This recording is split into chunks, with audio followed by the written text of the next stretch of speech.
औज़ुबिल्लाहिमिनश्शैतानिर्रजीम बिस्मिल्लाहिर्रहमानिर्रहीम। Dear 10th class students, आज मैं आप लोगों से जो गेस्ट है बाकायदा यूट्यूब वीडियो के सिलसिले में बताने जा रहा हूँ केमिस्ट्री का। तो 10th के हम मोस्ट इम्पोर्टेंट जो शॉर्ट क्वेश्चंस हैं और लॉन्ग क्वेश्चंस हैं वो हम डिस्कस करते चल रहे हैं, और इंशाल्लाह इसी में से 95% जो पेपर है आप लोगों का इंशाल्लाह कंप्लीट होगा। मे बी 100%, अगर 100% नहीं तो इंशाल्लाह 95% पेपर आप लोगों को कवर अप हो जाएगा। चलें स्टार्ट करते हैं। केमिस्ट्री 10th इम्पोर्टेंट क्वेश्चन 2026 जो पेपर आने वाला है आप लोगों का।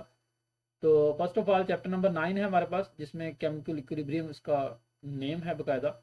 तो उसमें फर्स्ट ऑफ ऑल जो पहला शॉर्ट क्वेश्चन है, differentiate between forward and reverse reaction. Next explain reversible reaction with example and graph.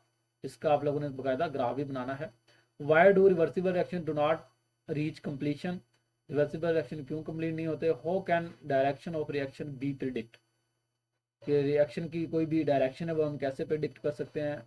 Importance of equilibrium constant, right equilibrium constant expression. इसको हमने इक्विलिब्रियम कांस्टेंट एक्सप्रेशन को लिखना है। ये नीचे रिएक्शन दिया गया, राइट।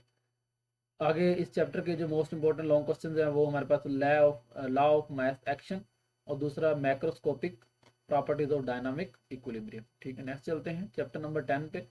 चैप्टर नंबर 10 के अंदर हमारे पास देखें एसिड बेसिस एंड साल्ट्स, ये चैप्टर का नेम है। इसमें जो मोस्ट इंपॉर्टेंट शॉर्ट क्वेश्चंस हैं, कंजुगेट एसिड और कंजुगेट बेस हैं। उसके बाद लिमिटेशंस ऑफ आर्हेनियस थ्योरी है। Compare physical properties of acid and bases. Differentiate between pH and pOH. uses of acids and bases.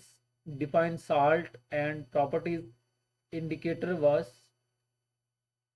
PH scale, मतलब indicator और pH scale में आप लोगों ने फर्क बयान करना है, बताना है कि दोनों क्या होते हैं। इस चैप्टर के जो मोस्ट इंपॉर्टेंट लॉन्ग क्वेश्चन है वो लीवियस थ्योरी है और प्रिपरेशन ऑफ साल्ट्स है। ये ज़्यादा जो मोस्ट इंपॉर्टेंट पूछे जाने वाले क्वेश्चन है पास्ट पेपर्स में, और जो आ सकते हैं जिनके चांसेस है 90%। Organic chemistry, organic chemistry chapter number 11 पे हम चले जाते हैं। इसमें देखें ऑर्गेनिक कंपाउंड पहले डेफिनेशन करनी है आप लोगों ने, फिर कैटिनेशन और आइसोमरिज्म, इन दोनों का डिफरेंस बता देना है, दोनों की डेफिनेशन लिख देनी है। Molecular was condensed formula, types of coal, destructive distillation, coal gas was coke, ये क्या होती है बताना है आप लोगों ने। फंक्शनल ग्रुप डेफिनेशन और वाइटल फोर्स थ्योरी के बारे में बताना है आप लोगों ने। नेक्स्ट देखते हैं चैप्टर नंबर 12 है हमारे पास, हाइड्रोकार्बन है, कंबस्चन प्रोसेस है। हाइड्रोकार्बन चैप्टर का नेम था, इसमें कंबस्चन प्रोसेस पहला टॉपिक। इसको हेलोजिनेशन स्टेप्स क्यों कौन कौन से हैं, अकरेंस ऑफ अल्कीन्स की अकरेंस क्या है, uses of methane and acetylene, reduction of alkyl halides, saturated versus unsaturated hydrocarbons, why alkenes are called olefins, और एक और क्वेश्चन है why alkanes are called paraffins. ये भी क्वेश्चन जो है ना पूछा जा सकता है। इसके जो लॉन्ग क्वेश्चन है K M N O four reaction जो है हमारे पास। उसके बाद फिजिकल प्रॉपर्टीज ऑफ अल्कीन्स, इनकी फिजिकल प्रॉपर्टी ये ज़्यादा इंपॉर्टेंट है जो पूछे जाते हैं। बायोकेमिस्ट्री है, बायोकेमिस्ट्री के अंदर देखें जो टॉपिक है चैप्टर नंबर 13 है, कार्बोहाइड्रेट्स डेफिनेशन, इसकी डेफिनेशन आनी चाहिए, मोनोसेक्राइड्स एंड ओलिगोसेक्राइड्स।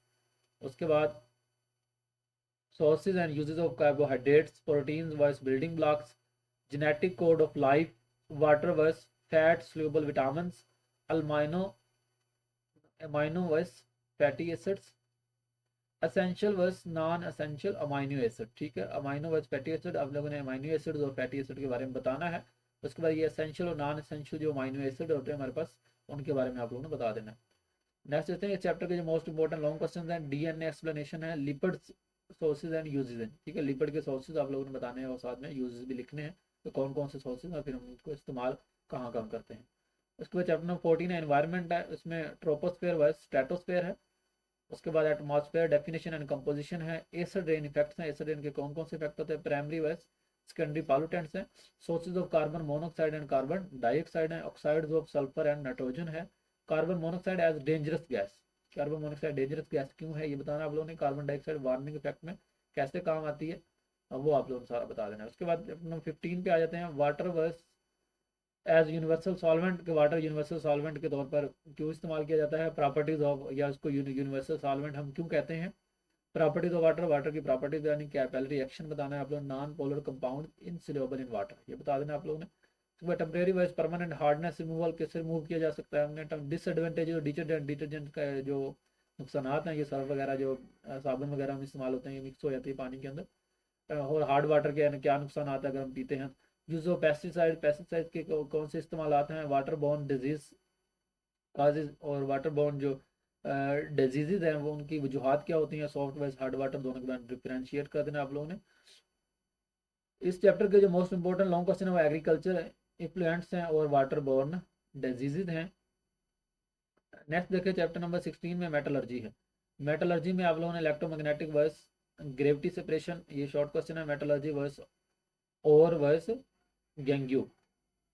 तो ये आप लोगों ने ये तीनों जो है ना बेसिकली मेटलर्जी है और है, ये तीन चीज़ें दी गई हैं, उन्होंने तीन चीज़ें मेंशन की हुई हैं। तो तीनों में से कोई इन दोनों के दरमियान पूछा जा सकता है या इन दोनों के दरमियान पूछा जाए या इनमें से कोई अलग अलग भी पूछे जा सकते हैं, ये आप लोगों को पता होना चाहिए। उसके बाद सॉल्वे प्रोसेस रॉ मटेरियल्स, ठीक है, सॉल्वे प्रोसेस और रॉ मटेरियल के बारे में आपने बताना कि सॉल्वे प्रोसेस के अंदर जो हम रॉ मटेरियल इस्तेमाल करते हैं वो कौन कौन सा रॉ मटेरियल इस्तेमाल करते हैं। इसके बाद इंपॉर्टेंस ऑफ यूरिया है, डीजल वर्स फ्यूल ऑयल है। उसके बाद रोस्टिंग प्रोसेस है, ठीक है, ये आपने बताना है। उसके बाद sodium bicarbonate to sodium carbonate, advantages of Solvay process, raw materials for urea, fractional distillation, ये सारे आप लोगों ने डेफिनेशंस कर देने। उसके बाद चैप्टर के जो मोस्ट इंपॉर्टेंट होंगे वो यूरिया प्रिपरेशन है, यूरिया की जो है ना प्रिपरेशन हमने कैसे करनी है।